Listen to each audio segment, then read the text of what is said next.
That's my quick comment.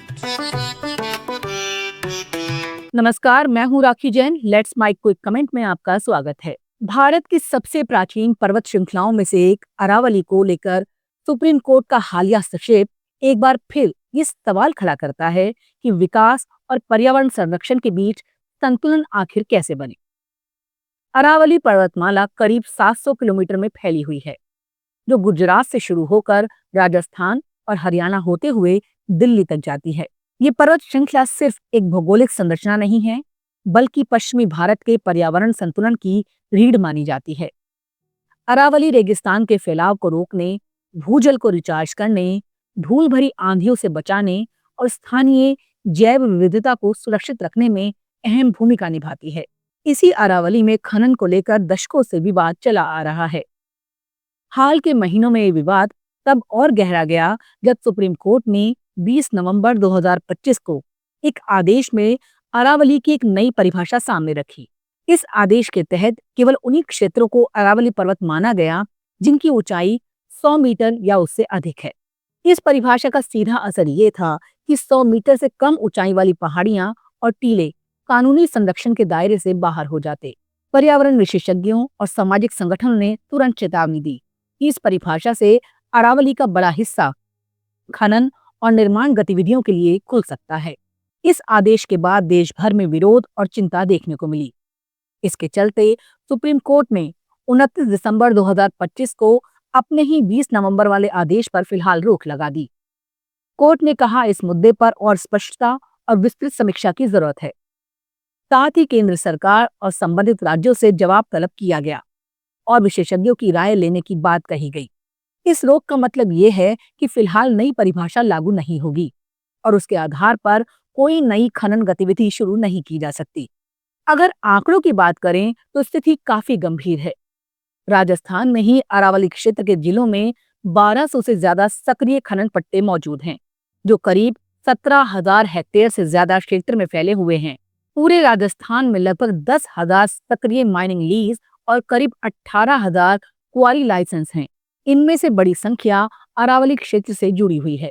प्रशासनिक आंकड़ों के अनुसार राज्य के 20 जिलों में 11,000 से ज्यादा खानों का आवंटन किया गया है, जिनमें से लगभग 10,000 खनन स्थल ऐसे इलाकों में हैं जिनकी ऊंचाई 100 मीटर से कम है। यही वजह है कि 100 मीटर वाली परिभाषा को लेकर सबसे ज्यादा विवाद हुआ। अवैध खनन की तस्वीर भी चिंताजनक है। पिछले 2 वर्षों में अरावली क्षेत्र में करीब 1500 अवैध खनन के मामले सामने आए हैं। अकेले 2024-25 में ही 500 से ज्यादा अवैध खनन के केस दर्ज किए गए। अगर पिछले 20 सालों के आंकड़े देखें तो अरावली क्षेत्र में 21,000 से ज्यादा अवैध खनन के मामले सामने आ चुके हैं। ये सब उस समय हो रहा है जब सुप्रीम कोर्ट पहले ही कई बार अरावली में खनन पर सख्त टिप्पणियां कर चुका है। कई रिपोर्टों में ये भी कहा गया है कि खनन का असर सरिस्का टाइगर रिजर्व जैसे संवेदनशील इलाकों तक पहुंच रहा है।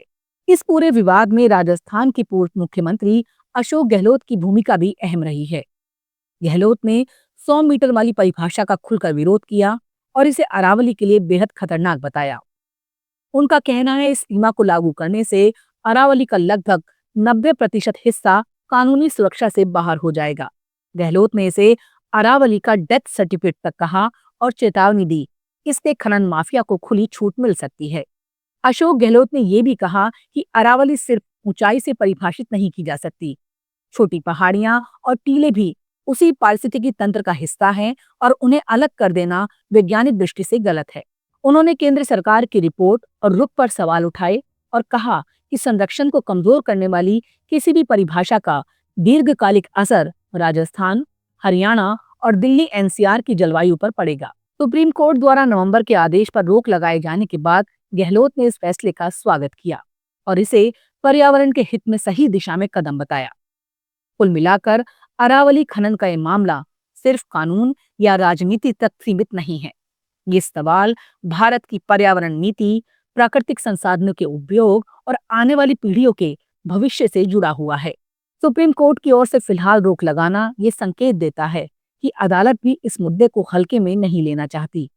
अब सबकी नजरें इस बात पर हैं कि अगली सुनवाई में अरावली की परिभाषा और उसके संरक्षण को लेकर क्या अंतिम दिशा तय होती है। क्योंकि इसका असर सिर्फ आज पर नहीं बल्कि आने वाले दशकों पर पड़ेगा। क्विक कमेंट में फिलहाल इतना ही। कल फिर मिलेंगे एक नए विषय के साथ। तब तक देखते रहिए, सुनते रहिए लेट्स माइक।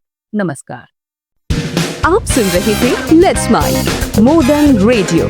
फॉलो कीजिए हमें हमारे सोशल मीडिया प्लेटफॉर्म्स पर। It's time for news. It's time for more than radio. Presenting the first radio news app, Let's Mic. Let's Mic, a news-based app on your phone where you get to watch and listen news, talk shows, interviews, radio show podcasts.